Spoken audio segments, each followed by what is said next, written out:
आपका अपना मनपसंद प्रोग्राम 5 का पंच। आपका मेजबान मीर हिलाल हांचुरी हाजिर खिदमत।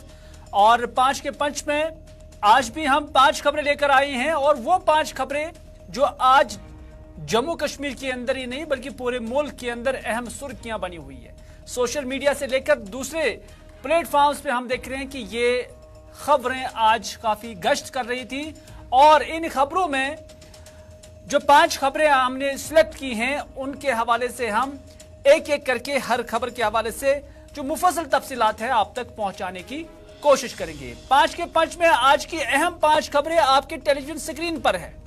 और सबसे पहले जो अहम खबर, जो बड़ी खबर आज जम्मू कश्मीर में दफा 370 को लेकर 35A को लेकर सुप्रीम कोर्ट से देखने को मिली, वो ये खबर है कि रिव्यू पिटीशन दाखिल की गई है उस फैसले के खिलाफ जो 11 दिसंबर साल 2023 को सुप्रीम कोर्ट की 5 मेंबरी बेंच ने दफा 370 35A से मुतल्लिक दिया था, जिसमें सुप्रीम कोर्ट ने मरकजी सरकार के पार्लियामेंट में पास किए गए कानून के फैसले को बरकरार रखा, और उसको लेकर आज रिव्यू पिटीशन सुप्रीम कोर्ट के अंदर दाखिल किया गया। तफसीलात के साथ हाजिर हो जाते हैं, लेकिन उससे पहले मजीद 4 खबरें जो आज 5 के पंच में अहम तौर पर रहेंगी। उसमें लेफ्टिनेंट गवर्नर मनोज सिन्हा जो आज जम्मू के अंदर थे, बुलाक दिवस की तकरीब से खिताब कर रहे थे, और उस पर लेफ्टिनेंट गवर्नर मनोज सिन्हा ने कहा कि पंच, सरपंच और बीडीसीज का मियाद तो खत्म हो गया है, लेकिन इनकी जिम्मेदारी और उनका काम खत्म नहीं हुआ। लेफ्टिनेंट गवर्नर मनोज सिन्हा ने कहा कि इंतखाबात हो जाएंगे, यानी चाहे पंचायत इंतखाबात हो, लोकल बॉडीज के इंतखाबात हो, बीडीसीज के इंतखाबात हो, ये हो जाएंगे, लेकिन उससे पहले हदबंदी ऐसे हलकों की करनी जरूरी है, और जो रिजर्वेशन मुल्क के अलग अलग हिस्सों में पिछड़े हुए लोगों को मिल रहा था, उस रिजर्वेशन को जम्मू कश्मीर के अंदर भी दिया जाएगा, और इसमें कुछ वक्त लगेगा और उसके बाद इंतखाबात कराए जाएंगे। हालांकि लेफ्टिनेंट गवर्नर ने डेट नहीं दिया है। यह खबर 5 के पंच में आज हमारी दूसरी खबर है। लेकिन तीसरी खबर जो लेफ्टिनेंट गवर्नर ने कहा उसका तोड़ कैसे उमर अब्दुल्ला ने किया। उमर अब्दुल्ला ने आज श्रीनगर के अंदर एक प्रेस कॉन्फ्रेंस दी है, और इस प्रेस कॉन्फ्रेंस में उमर अब्दुल्ला ने उसी बात को दोहराया जो लेफ्टिनेंट गवर्नर ने कही थी, उसी के बरक्स कहा। उमर अब्दुल्ला कहते हैं कि जनाब, अगर आपने हदबंदी करनी ही थी, अगर आपने रिजर्वेशन देनी ही थी, अगर सरकार का यह प्लान था, तो आज पंचायतों का मियाद खत्म होने के बाद आपको ये याद क्यों आया? आपने 6 माह पहले, 8 माह पहले ये एक्सरसाइज शुरू क्यों नहीं की, ताकि जम्मू कश्मीर के अंदर वक्त पर इलेक्शन हो जाते? उमर अब्दुल्ला ये भी कहते हैं कि अब तो सरकार के लिए लोकसभा के इंतखाबात भी मजबूरी बन गई, अदरवाइज यहां पर ये इंतखाबात भी नहीं कराते। ये खबर नंबर 3 आज 5 के पंच में हम डिटेल आपके साथ शेयर करेंगे। लेकिन खबर नंबर 4 क्या है? एपटेक कंपनी का नाम तो आपने सुना होगा। जम्मू कश्मीर के अंदर काफी देर तक इस कंपनी को लेकर न सिर्फ एहतजाज हुए बल्कि बयानात भी आए, सियासत भी हुई है, और कुल मिलाकर साल 2022 से लेकर 23 तक एपटेक कंपनी जम्मू कश्मीर की जो सर्विस सिलेक्शन बोर्ड की जानिब से हायर करदा एक कंपनी थी, जो कि रिक्रूटमेंट कंपनी थी, वो जम्मू कश्मीर के अंदर सुर्खियां बटोरती रही। और एपटेक पर जहां पहले ही सवालात उठाए जा रहे थे, वहीं पर अब इसी कंपनी को एक और एफआईआर मुंबई के अंदर रजिस्टर हुआ है। दरअसल मुंबई के अंदर जीडीसी जो रेलवे रिक्रूटमेंट सेंटर है, उस हवाले से 8600 कैंडिडेट्स का एग्जाम करना था, लेकिन यहां पर भी पेपर लीकेज का इस कंपनी पर इल्जाम लगा, तो कुल मिलाकर सीबीआई ने एक और एफआईआर आज इस कंपनी पे लगा दी है। यह खबर नंबर 4 5 के पंच की। लेकिन खबर नंबर 5 काफी दिलचस्प खबर है, आप जरूर इस खबर को सुनिए और देखिए भी। और यह खबर जम्मू कश्मीर को लेकर है, क्योंकि अपने टेलीविजन के टॉप कॉर्नर पर राइट साइड में आप जो ये लोग देख रहे हैं, ये सोपोर मंडी के वो लोग हैं, वो व्यापारी हैं जो फ्रूट इंडस्ट्री के साथ है या एग्रीकल्चर के साथ है। इन्होंने 50,000 रुपए का इनाम रखा है। ये किन के लिए है ये भी हम आपको बताएंगे। 50,000 रुपए का इनाम रखा है उस मुखबिर के लिए, उस खबर देने वाले के लिए जो ये बताएगा कि नकली खाद कहां पर फरोख्त की जाती है, जो ये इंफॉर्मेशन देगा कि कहां पर नकली अद्वियात दस्तयाब हैं, ताकि वो इनकी नोटिस में आ जाए और ये फिर सरकार के जरिए अंडर लॉ, कानून के तहत उनके खिलाफ कार्रवाई करे। ऐसे लोगों को जो इतला देगा उनके खिलाफ कार्रवाई हो जाएगी और जो इतला देंगे उन्हें 50,000 रुपए इनाम दिया जाएगा। ये खबर नंबर 5 यानी न्यूज नंबर 5 5 के पंच की आज की है और डिटेल्ड इन सभी खबरों के हवाले से जो आला अहवाल है आज 5 के पंच में आप तक पहुंचाने की कोशिश करेंगे।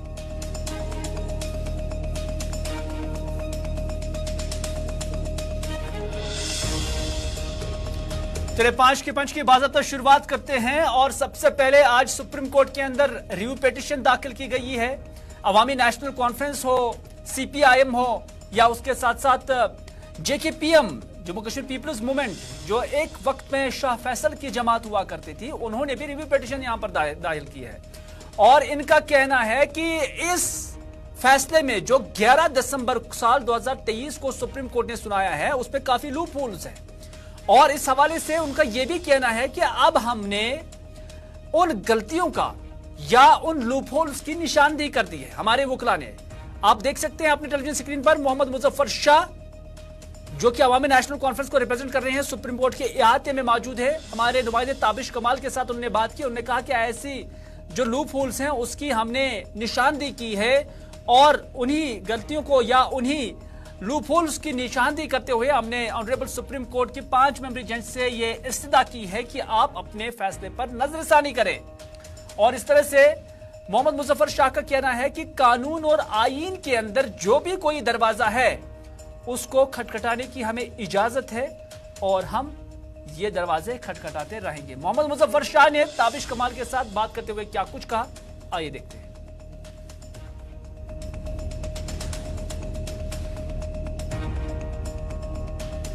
आईन का ताल्लुक है, आप इतिहास की बात ये कर रहे हैं, ये 370 है। मैं आपको फिर आज बता रहा हूं सुप्रीम कोर्ट के अहाते में और पूरे होश हवास में कि 370 मरेगा नहीं। It's not possible to kill 370। और जो कानून ने, आईन ने आपके लिए दरवाजे रखे हुए हैं उन दरवाजों को हम दोबारा खटखटा रहे हैं और हम उम्मीद करते हैं कि जिस तरह का ये फैसला आज आया है यही सुप्रीम कोर्ट इंशाल्लाह आइंदा अपने फैसले को तब्दील कर देगा। लेकिन ऐसा नहीं है कि कहीं ना कहीं पॉलिटिकल इस पर वेंडेटा लेने के लिए आप लोग सुप्रीम कोर्ट आ गए? आप भी जानते हैं और सबको पता है कि बहुत ज्यादा कुछ खास नहीं होने वाला है। ये मेरा फर्ज है, हमारा फर्ज है जम्मू कश्मीर के लोगों की तरफ से, हमारी जमात की तरफ से, सब जमातों की तरफ से हम अपना फर्ज निभा रहे हैं बाज़ाब्ता तौर पर। कानून और आईन, सब जमातें एक हैं आप लोग? बिल्कुल, कानून और आईन के दायरे में सब जमातें यहाँ पर सामने आएंगी। आज कोई आएगा, कल कोई आएगा, परसों कोई आएगा, हर कोई इस कार्यक्रम में और इस एक्सरसाइज में शरीक होगा। मतलब आप लोग सब एक हैं? बिल्कुल, इसमें कोई दोहराई नहीं है। कोई आप बार बार ये मत पूछें, बार बार आप ये पूछ रहे हैं और बार बार मैं क्या। चलिए, आपने देखा कि मोहम्मद मुजफ्फर शाह जो कि एक पिटिशनर है वो क्या कुछ कहते हैं, लेकिन जो अपोजिट वकील है अश्वनी उपाध्याय, उनके साथ भी हमारे नुमाइंदे ताबिश कमाल ने बात की है और उनका कहना है कि बहुत कम ऐसा देखा गया है कि जब 5 मेंबरी बेंच ने रिव्यू पिटीशन के जवाब में अपना फैसला बदला होगा। यानी आज तक नहीं हुआ है हिंदुस्तान की तारीख में। ये सुप्रीम कोर्ट के एक माने जाने वाले जो वकील है अश्वनी उपाध्याय, उन्होंने हमारे नुमाइंदे ताबिश कमाल के साथ बात करते हुए कहा, उन्होंने कहा कि ये दरअसल दिल को बहलाने की बात है। यानी जो ये पिटीशन दायर की गई है ये दिल को बहलाने की बात है और उन्होंने कहा कि एक आधा बार देखा गया है कि जब 2 बेंचों के फैसले को थोड़ी सी तरमीम लाई गई है या बदला गया है, लेकिन आज तक 5 बेंचों के किसी भी फैसले को बदला नहीं गया है। फैसला आज तक कभी बदला ही नहीं है, तो जब आज तक कभी नहीं बदला 75 साल में, तो इस बार 370 में बदल जाएगा, ये ऐसा संभव? थोड़ा सा दर्शकों को समझाइए कि 5 जजों की बेंच ने एक फैसला दिया, अब रिव्यू में क्या उससे ऊपर की बेंच में जाया जाता है या दोबारा से वही प्रोसेस शुरू किया जाता है? दोबारा से वही प्रोसेस किया जाता है। 5 जजों की बेंच का फैसला आ गया, उसका रिव्यू पिटीशन फाइल हुआ। रिव्यू पिटीशन का मतलब कि कोर्ट, वो जो 5 जज हैं उनके सामने वो पिटीशन दोबारा जाएगी। सामान्यतया रिव्यू पिटीशन ओपन कोर्ट में उसकी सुनवाई नहीं होती है। वो जज जो है अपने चैम्बर में बैठ के वो पिटीशन पढ़ते हैं। उस पिटीशन को उनको ठीक लगती है तो उसको फिर कहते हैं ठीक है हम ओपन कोर्ट में हियरिंग करेंगे, अदरवाइज वहीं चैम्बर में से इसको रिजेक्ट कर दिया जाता है। मेरा ये मानना है कि इसमें ऐसा कुछ है नहीं कि दोबारा इसकी फिर से ओपन हियरिंग होगी। ये चैम्बर में ही सुनवाई होगी और चैम्बर में ये डिसमिस हो जाएगी। इसका नेट रिजल्ट यही होने वाला है। इसके बाद कोई और कदम बचता है फिर? उसके बाद एक और भी कदम बचता है, क्यूरेटिव पिटीशन का बचता है। इसके बाद एक कदम और भी है, लेकिन मैंने फिर कहा ना, ये सब दिल बहलाने वाली बात है। 5 जजों की बेंच में आज तक न कभी रिव्यू सक्सेस हुआ है, न भी कभी क्यूरेटिव सक्सेस हुआ है। मैंने कहा ना, ये दिल बहलाने की बात है। ये अश्विनी उपाध्याय कहते हैं कि और भी इकदाम है, लेकिन ये सिर्फ दिल बहलाने की बात है। ऐसा बहुत कम देखा गया है कि जब रिव्यू पिटीशन के दौरान जजों ने अपने ही फैसले को बदला होगा, और ऐसा बहुत नामुमकिन भी या काफी मुश्किल भी देखने को मिल रहा है। बहरहाल सुप्रीम कोर्ट के बाद बात करते हैं जम्मू कश्मीर की। जम्मू कश्मीर के इंतखाबात की जो नहीं हो रहे हैं। हालांकि लोकसभा के इंतखाबात अभी ड्यू हैं और मुमकिन है कि जम्मू कश्मीर के अंदर वो इंतखाबात कराए जाएंगे, लेकिन लेफ्टिनेंट गवर्नर मनोज सिन्हा ने कहा क्योंकि पंचायतें खत्म हो चुकी हैं, उनका मियाद तो खत्म हो चुका है, बीडीसीज भी उनका मियाद भी खत्म हो चुका है, असेंबली जम्मू कश्मीर के अंदर है ही नहीं। लेकिन आज जम्मू के अंदर ब्लॉक दिवस से जब लेफ्टिनेंट गवर्नर मनोज सिन्हा आज खिताब कर रहे थे, तो उस दौरान उन्होंने कहा कि बीडीसीज हो, पंचायतें हो, पंच हो, सरपंच हो, इनका मियाद तो खत्म हो गया है, लेकिन इनका काम खत्म नहीं हुआ है। लेफ्टिनेंट गवर्नर साहब बोलना क्या चाहते थे, आप भी उनकी स्पीच देखकर, उनका खिताब देखकर खुद समझ सकते हैं। लेकिन उन्होंने यह कहा कि साल 2019 के बाद जम्मू कश्मीर के अंदर जब रीऑर्गेनाइजेशन हुआ है, कुछ तब्दीलियां आई है, और उन तब्दीलियों के नजर मुल्क के अंदर जहां कुछ पिछड़े लोगों को रिजर्वेशन मिलती थी, जम्मू कश्मीर के अंदर लोगों को रिजर्वेशन नहीं मिलती थी। लेफ्टिनेंट गवर्नर साहब कहते हैं कि जब यहां भी अब हम वो रिजर्वेशन देने की कोशिश कर रहे हैं, तो उसमें इलेक्टोरल वोटर रिवीजन भी करना है, इसमें जो हदबंदी है म्युनिसिपल हलकों की या पंचायत हलकों की वो भी करनी है। और इस तरह से उन्होंने कहा कि इस प्रोसेस में कुछ वक्त लग सकता है, और वोटर रिवीजन और रिजर्वेशन के बाद ये इंतखाबात जम्मू कश्मीर के अंदर कराए जाएंगे। इसका मैं आश्वासन देता हूं, इसका मैं भरोसा देता हूं, ये लेफ्टिनेंट गवर्नर मनोज सिन्हा ने कहा। अलबत्ता मनोज सिन्हा साहब ने यह नहीं कहा कि इस प्रोसेस को मुकम्मल करने में कितना टाइम लगेगा, उसका कोई टाइम फ्रेम उन्होंने नहीं दिया। बहरहाल लेफ्टिनेंट गवर्नर साहब ने क्या कुछ कहा, उन्हीं की जुबानी सुनते हैं। हम सबको आज ब्लॉक दिवस के अवसर पर एक बात विशेष रूप से स्वयं को स्मरण कराना है और समाज में सभी को बताना भी है कि सभी माननीय बीडीसी सरपंच, पंच परमेश्वर, इनका कार्यकाल समाप्त हुआ है, लेकिन कार्य नहीं समाप्त हुआ है। आप सबको मालूम है कि स्टेट रीऑर्गेनाइजेशन एक्ट बनने के बाद आरक्षण की व्यवस्था में जम्मू कश्मीर में परिवर्तन हुआ है। बहुत सारे सामाजिक वर्ग के ऐसे लोग थे जिन्हें देश के बाकी हिस्से में आरक्षण प्राप्त था, जम्मू कश्मीर में नहीं प्राप्त था। अब ऐसे लोगों को भी आरक्षण की व्यवस्था भारतीय संविधान ने दी है। चुनाव की प्रक्रिया शुरू हो, इसके लिए जब निर्वाचन के हमारे साथियों ने प्रक्रिया प्रारंभ की, तो बहुत सारे निवासियों ने जम्मू कश्मीर के ये मांग पत्र रखा कि अदर बैकवर्ड क्लासेस को, जो पिछड़े वर्ग के भाई बहन हैं, देश के बाकी हिस्सों में उन्हें आरक्षण है, यहां नहीं है, उन्हें भी आरक्षण मिलना चाहिए। भारत की संसद ने अभी पिछले सत्र में ये व्यवस्था लागू कर दी है। इसको पूरी तरह से जमीन पर क्रियान्वित करने में थोड़ा वक्त लगेगा, और क्रियान्वित होने के बाद मतदाता सूची, आज आपने अखबार में बयान पढ़ा होगा, जो राज्य चुनाव आयुक्त है, कि 26 जनवरी तक। चलिए, लेफ्टिनेंट गवर्नर मनोज सिन्हा की स्पीच, इस तकरीर के बाद उमर अब्दुल्ला ने भी श्रीनगर के अंदर एक प्रेस कॉन्फ्रेंस दी है, और उसमें उन्होंने कहा कि अगर सरकार को ऐसा इरादा था, अगर सरकार को ये रिजर्वेशन देनी थी, अगर सरकार को हदबंदी करने का इरादा भी था, तो फिर 6 माह पहले ये प्रोसेस शुरू क्यों नहीं किया गया। उन्होंने कहा कि अब यहाँ पर असेंबली भी नहीं है, पंचायतें भी नहीं है, बीडीसी भी नहीं है, लोकल बॉडीज भी नहीं है, तो फिर जिस जमहूरियत का राग हम पूरे दुनिया के अंदर अलाप रहे थे, तो आज उसी मदर ऑफ डेमोक्रेसी का गला क्यों घोंटा जा रहा है, ये उमर अब्दुल्ला ने कहा।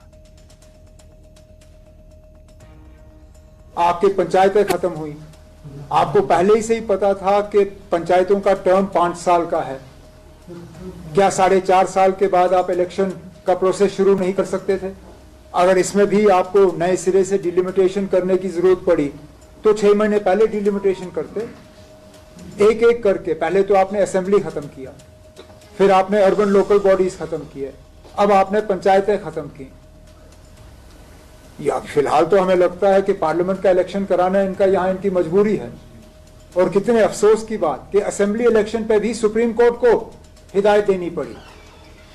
मैं तो कहता हूं कि हमारे इलेक्शन कमीशन को शर्म के मारे अपने सिर जो है झुकाने चाहिए, उनको लोगों से माफी मांगनी चाहिए कि जो फैसला उनको खुद करना था वो फैसला अब सुप्रीम कोर्ट के जरिए किया जा रहा है। यहां इलेक्शन कराने का फैसला इलेक्शन कमीशन का है, जिसमें मदद मरकज की हुकूमत को करना है, लेकिन बदकिस्मती से दोनों ने हाथ अपने ऊपर किए और सुप्रीम कोर्ट को इसमें फिर आके इलेक्शन का अनाउंस करना पड़ा कि 31 सितंबर से पहले यहां असेंबली के इलेक्शन होने चाहिए।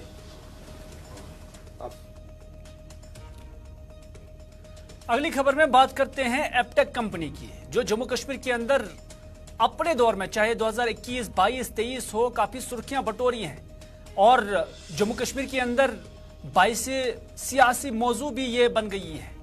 अवाम की जानिब से भी इस कंपनी के खिलाफ काफी एहतजाज हुआ है और लेफ्टिनेंट गवर्नर इंतजामिया ने खुद ही उस रिक्रूटमेंट प्रोसेस को कैंसिल भी किया था। लेकिन आज ये कंपनी फिर एक बार से पूरी इंडिया के अंदर सुर्खियां बटोर रही हैं। दरअसल जिस कंपनी को पहले ही फ्रॉडलेंट होने का इल्जाम था, उसी पर आज सीबीआई की जानिब से एक और इल्जाम के तहत एफआईआर दर्ज की गई है। दरअसल मुंबई के अंदर 8,600 पोस्टें रेलवे के अंदर थी, जिसे हम कहते हैं कि department of competitive examination conducted by railway recruitment centre Mumbai. और ये 8,600 पोस्टें पूरी करने के लिए, इसकी रिक्रूटमेंट के लिए इस एपटेक कंपनी को कॉन्ट्रैक्ट मिला था। लेकिन इस पर अब इल्जाम लग गया है कि इस कंपनी ने इम्तिहानात से पहले ही क्वेश्चन पेपर्स लीक किए थे। इतना ही नहीं, बल्कि यह भी इल्जाम है कि व्हाट्सएप पे इसके पेपर्स दस्तयाब हुआ करते थे और जिसकी वजह से जब शिकायतें आ गई तो सीबीआई ने इस हवाले से जांच शुरू की और बिलाकर इस कंपनी के खिलाफ आज मुंबई के अंदर, हालांकि ये मुंबई की ही कंपनी है, एक और एफआईआर लग गई है। सनम एजाज इस खबर को लेकर पूरी नजर रखे हुए हैं। हमारे सीनियर साथी सनम एजाज इस वक्त हमारे साथ मौजूद है। सनम, अब ये कंपनी मुंबई में भी सुर्खियां बटोरने लगी हैं। जम्मू कश्मीर की आवाम बहुत पहले से ही कहती थी कि ये कंपनी सही नहीं है और अब मुंबई के लोग भी ये मानने के लिए तैयार हो गए और यही वजह है कि सबसे बड़े तफ्तीशी इदारे सीबीआई ने इसके खिलाफ एफआईआर दर्ज की है।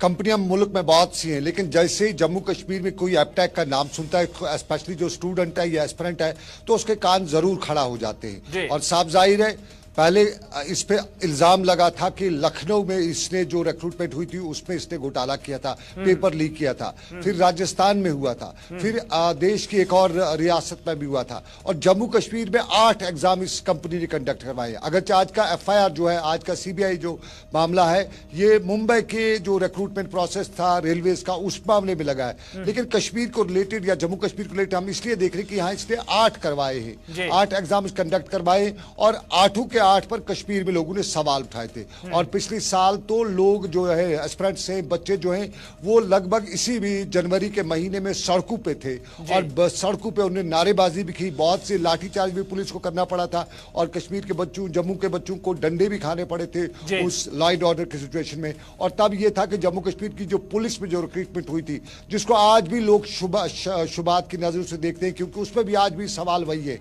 कल उस मामले की पुलिस सब इंस्पेक्टर का जो एपटेक का कंपनी का मामला है, उसमें कल हियरिंग भी है, कल फैसला हो सकता है, कल उस पे हवाले से कोई और कोर्ट की डायरेक्शन आ जाए। लेकिन एपटेक कंपनी और जम्मू कश्मीर के लोगों का और यहाँ की सरकार का एक वास्ता रहा है पिछले 5-8 सालों के दौरान, 5-6 सालों के दौरान। और यहाँ पे जितने भी एपटेक कंपनी ने एग्जाम्स कंडक्ट कराए हैं रिक्रूटमेंट प्रोसेस में SSB के, उन सभी पे सवाल उठे हैं। और सबसे बड़ा सवाल जो आ रहा है, चाहे हमारे वो पंचायत सेक्रेटरीज का हुआ था, हमारे जो JEEs का एग्जाम हुआ था, हमारी ये जो पुलिस का जो सबसे बड़ा जो मामला था पुलिस प्रोसेस का, उस पे जो सवाल उठे थे, उन सवालात के नरगे में आज भी जम्मू कश्मीर की इंतजामिया, ऐसा नहीं है कि एपटेक चली गई या एपटेक को ब्लैक लिस्टेड कंपनी, पहले ही ऑलरेडी ब्लैक लिस्टेड कंपनी थी और जम्मू कश्मीर की इंतजामिया ने एक ब्लैक लिस्टेड कंपनी से यहाँ के जो एग्जाम है वो कंडक्ट करवाए थे, जिसपे पहले भी इल्जाम था कि बिल्कुल सवालात उठाए जा रहे हैं उस वक्त की इंतजामिया पर, जिन्होंने इस कंपनी को जो पहले से ही फ्रॉडलेंट थी, ब्लैक लिस्टेड थी, और उसके बाद उनसे ही ये कंडक्ट कराए थे।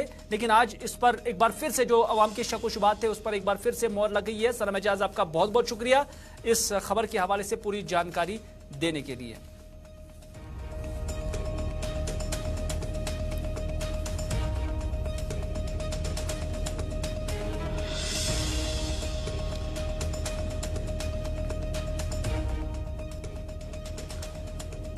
पांच के पंच में पांचवी और आखिरी खबर आपकी नजर करने की कोशिश करेंगे। अगर आप भी 50,000 रुपए कमाना चाहते हैं, यानी 50,000 रुपए का इनाम हासिल करना चाहते हैं, तो आप भी इस खबर को गौर से सुनिए। ये 50,000 रुपए का जो इनाम है, ये सोपोर की जो फ्रूट मंडी है उनके मुंतजमीन दे रहे हैं। लेकिन दे किस चीज के ले रहे हैं उसको भी आपने ध्यान से सोचने की, समझने की और सुनने की जरूरत है। दरअसल सोपोर के अंदर हाल ही में जो जिला बारामूला के अंदर पड़ता है, महकमा एग्रीकल्चर की जो एनफोर्समेंट विंग है उनकी जानिब से नकली खाद जो है उसको बरामद किया गया है और फिर उन मुल्जिमान के खिलाफ कार्रवाई भी हुई है। चूंकि नकली खाद हो, नकली अद्वियात हो, जो मेवा बागात है उस पर काफी मनफी असर पड़ता है, काफी बुरा असर पड़ता है। न सिर्फ मेवा बागात पर बल्कि ओवरऑल जम्मू कश्मीर की जो इकोनॉमी है वो मुतासिर हो जाती है। और इसका संजीदा नोटिस जहां सरकार अपने लेवल पे ले रही है, वहीं पर जो फ्रूट ग्रोवर्स हैं या फॉरवर्डिंग एजेंट्स हैं या इस कारोबार के साथ, एग्रीकल्चर सेक्टर के साथ या फ्रूट के साथ जो लोग वाबिस्ता है, जो फ्रूट मंडी सोपोर के अंदर काम कर रहे हैं, जिनकी एसोसिएशन वहां पर है, उन्होंने भी इस बात को एक चैलेंज के तौर पर लिया है और हमने जनरल पब्लिक से कहा है कि अगर आपको कोई इत्तला है, अगर कहीं पर भी नकली खाद बेची जा रही है, अगर कहीं पर भी नकली अद्वियात दस्तयाब है, तो आप सोपोर मंडी की अथॉरिटीज को या सोपोर मंडी के जो जिम्मेदारान हैं उन्हें मुत्तला करें और सोपोर मंडी के जो जिम्मेदारान हैं वो फिर हुकूमत के साथ, एग्रीकल्चर डिपार्टमेंट के साथ, एनफोर्समेंट विंग के साथ उस मामले को उठाएंगे ताकि ऐसे नकली खाद और नकली अद्वियात फरोख्त करने वालों के खिलाफ शिकंजा कसा जाए और उनका काफिया तंग किया जाए। और इसलिए अगर किसी के पास भी इस तरह की कोई मालूमात हैं तो उनके नाम मुखफ़ी रखे जाएंगे, उसका कोई ऐलान नहीं किया जाएगा, बल्कि उस इंसान को 50,000 रुपए का इनाम दिया जाएगा।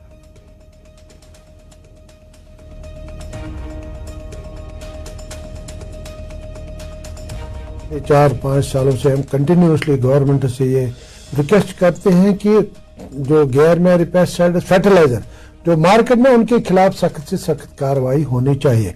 अभी हाल ही में जो हमने सोपोर में भी फर्टिलाइजर पकड़े हैं तो उनको पुलिस ने FIR दिया है और उनके खिलाफ सख्त से सख्त कार्रवाई होनी चाहिए।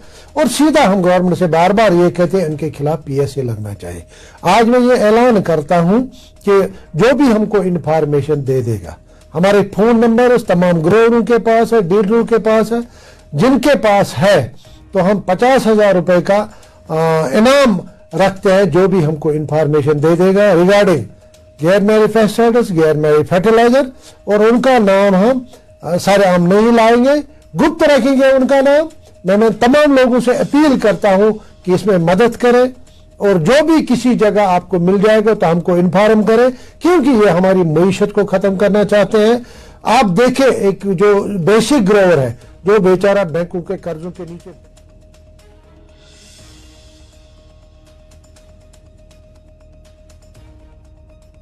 मिले या ना मिले, लेकिन एक कलेक्टिव एफर्ट होना चाहिए। ये हम सब की जंग है। गैर मयारी कोई भी चीज हो, चाहे खाद हो, चाहे अद्वियात हो या कोई और चीज हो, उसके खिलाफ हम सबको सफारा होना चाहिए और एक प्रोडक्टिव जम्मू कश्मीर के लिए और इस तामीरी जम्मू कश्मीर के लिए हमें अपना योगदान दे देना चाहिए। आज के 5 के 5 में बस इतना ही। अपने मेजबान मेरी हिलाल हांचुरी को दीजिए इजाजत, इस वादे के साथ कि अगर जिंदगी रही तो आपसे फिर होगी मुलाकात। तब तक के लिए खुदा हाफिज, फी अमानिल्लाह।